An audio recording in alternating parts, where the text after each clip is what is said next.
if you are in the DC area, you probably heard a lot about recently. That is our famous Japanese cherry blossoms. We have had a very unseasonably warm winter, and so they are going to make an announcement on Wednesday for the cherry blossom projected peak bloom, and it's very likely we're going to have a record early bloom. So this turned out to be perfectly topical because by next book club, the cherry blossoms may be gone.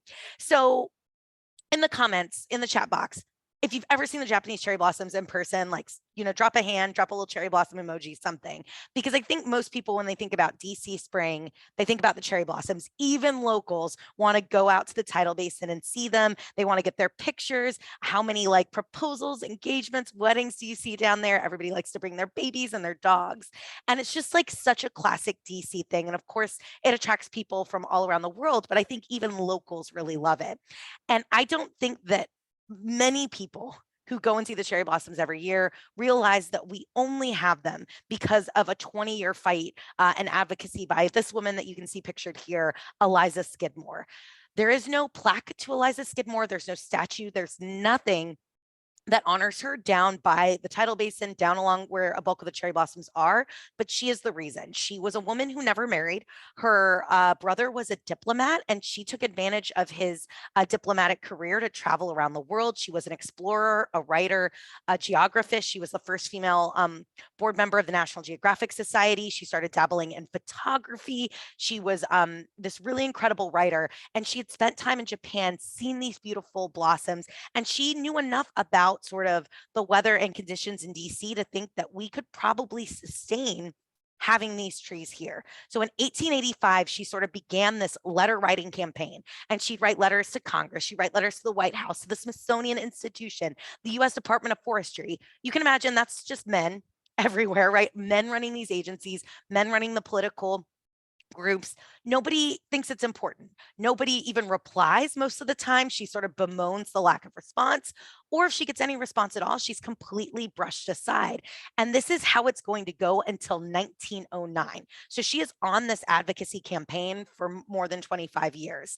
And in 1909, we have a new first lady, Helen Nellie Taft. And Helen Taft is this incredible woman. She really embodies to me kind of the new woman ideal. Traditionally, before Helen Taft, women did not ride in the inaugural parade.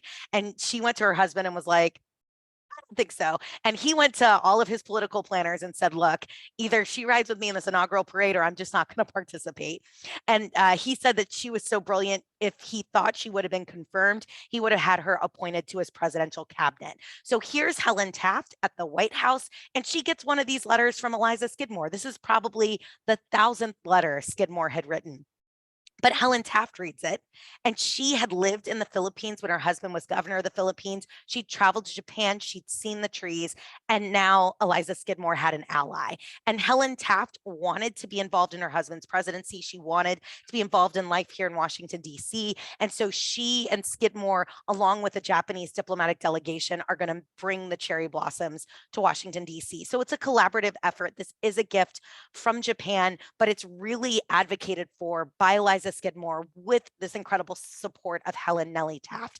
And the first trees are planted in 1912. Helen Taft is going to plant the first tree, then the wife of the Japanese ambassador plants the second tree. Very beautiful ceremony. I think it's fascinating that this is sort of deemed a woman's project, because it's primarily women that are involved in the ceremony. The ceremony did not have very many public attendees, but Eliza Scidmore was invited to be there.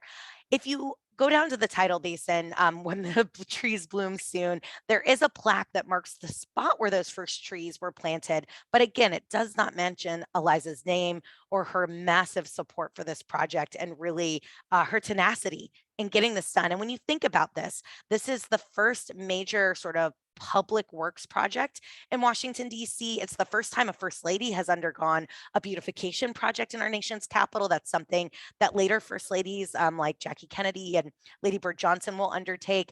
So it's really a pivotal moment for women's history, not just kind of this beautiful thing we get to enjoy every spring.